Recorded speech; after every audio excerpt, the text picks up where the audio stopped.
आज केंद्रीय मंत्री अमित शाह की तरफ से गुजरात के गांधीनगर में भारत टैक्सी सेवा का आगाज किया गया।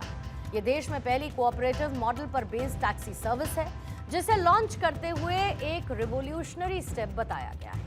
ये केवल एक नया ट्रांसपोर्ट ऐप नहीं, बल्कि ये भारत के मोबिलिटी सेक्टर में एक बहुत बड़ा स्ट्रक्चरल और सोशियो इकोनॉमिक शिफ्ट है। प्रधानमंत्री मोदी के प्रॉस्पेरिटी थ्रू कोऑपरेशन के विजन पर आधारित ये मॉडल कॉर्पोरेट मोनोपोली को चैलेंज करने और ग्रास रूट लेवल पर काम करने वाले ड्राइवर्स को मजबूत बनाने की एक अनोखी मिसाल है। यानी इस सेवा के जरिए अब ड्राइवर ही मालिक होंगे। भारत टैक्सी बनने का सबसे पहला कारण है कि हमारे सारथियों का और हमारे ग्राहकों का किसी का भी शोषण न हो, ये सबसे पहला कारण। दूसरा, सारथी का सम्मान हो। वो ऐप पर रजिस्ट्रेशन के लिए मोहताज नहीं है। आज मैं गर्व से कहता हूं, भारत टैक्सी के साथ जुड़े हुए 7 लाख सारथी भारत टैक्सी के मालिक है, शेयर होल्डर।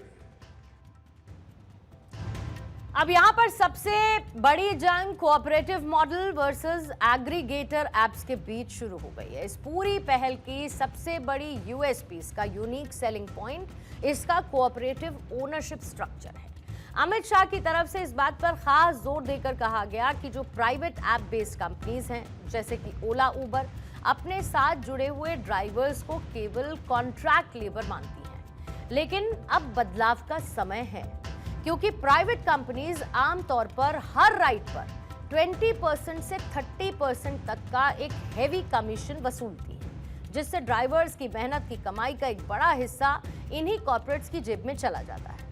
लेकिन अब भारत टैक्सी ने ड्राइवर्स को सारथी का सम्मानजनक नाम दिया। सबसे महत्वपूर्ण बात यह है कि 7 लाख सारथी इस कोऑपरेटिव सोसाइटी के शेयर होल्डर्स और मालिक हैं, यानी कि मुनाफे का एक बड़ा हिस्सा सीधे इन्हीं के पास जाएगा, किसी विदेशी या प्राइवेट इन्वेस्टर के पास नहीं।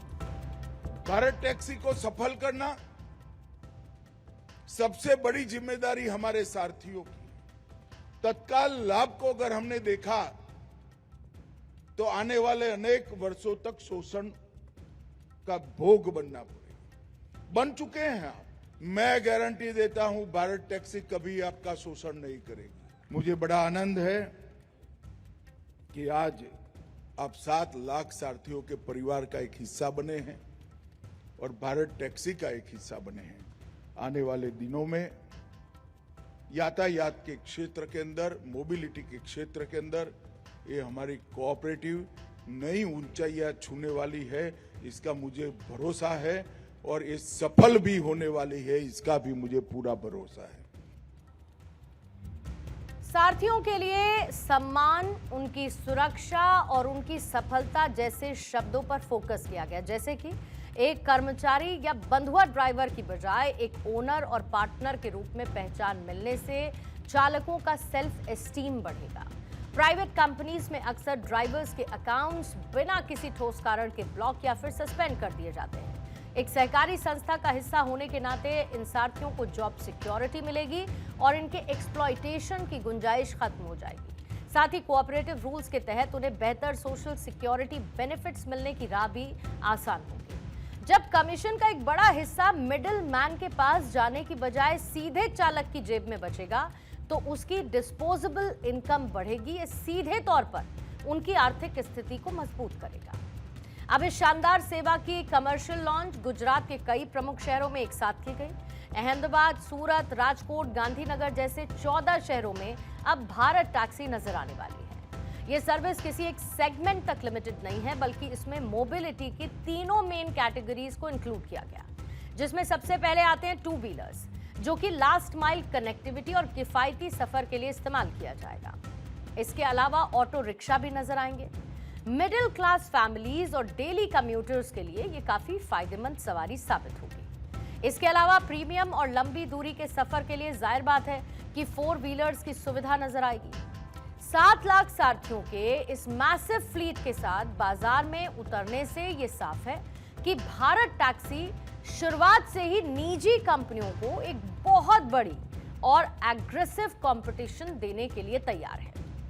भारत में कोऑपरेटिव मूवमेंट का इतिहास बहुत पुराना रहा है और इसका सबसे बड़ा एग्जाम्पल तो अमूल है। अमूल ने जिस तरीके से डेयरी सेक्टर में क्रांति लाकर जो मिडिल मैन था उसको खत्म करने का काम किया और किसानों को मालिक बनाया, ठीक वैसा ही मॉडल फिर गिग इकोनॉमी और राइड हेलिंग सेक्टर में लागू किया जा रहा है। यह पहल भारत के गिग वर्कर्स इकोनॉमी के लिए एक बेंचमार्क साबित हो सकती है और अगर ये गुजरात मॉडल सफल रहता है तो इसे देश के दूसरे राज्यों में भी लागू किया जाएगा, जिससे देश भर के लाखों कैब ऑटो ड्राइवर्स की जिंदगी में एक बड़ा और क्रांतिकारी बदलाव आ सकता है। अब अमित शाह की तरफ से लॉन्च की गई भारत टैक्सी सीधे तौर पर डिजिटल कैपिटलिज्म को डिजिटल कोऑपरेटिज्म में बदलने का एक ठोस कदम माना जा रहा है। ये पहल टेक्नोलॉजी का इस्तेमाल करके सारथियों को आत्मनिर्भर और फाइनेंशियली इंडिपेंडेंट बनाने का एक बेहतरीन एग्जाम्पल है और अगर ये सक्सेसफुल रहता है तो आने वाले समय में भारत के अर्बन ट्रांसपोर्टेशन की पूरी तस्वीर बदलती हुई नजर आएगी।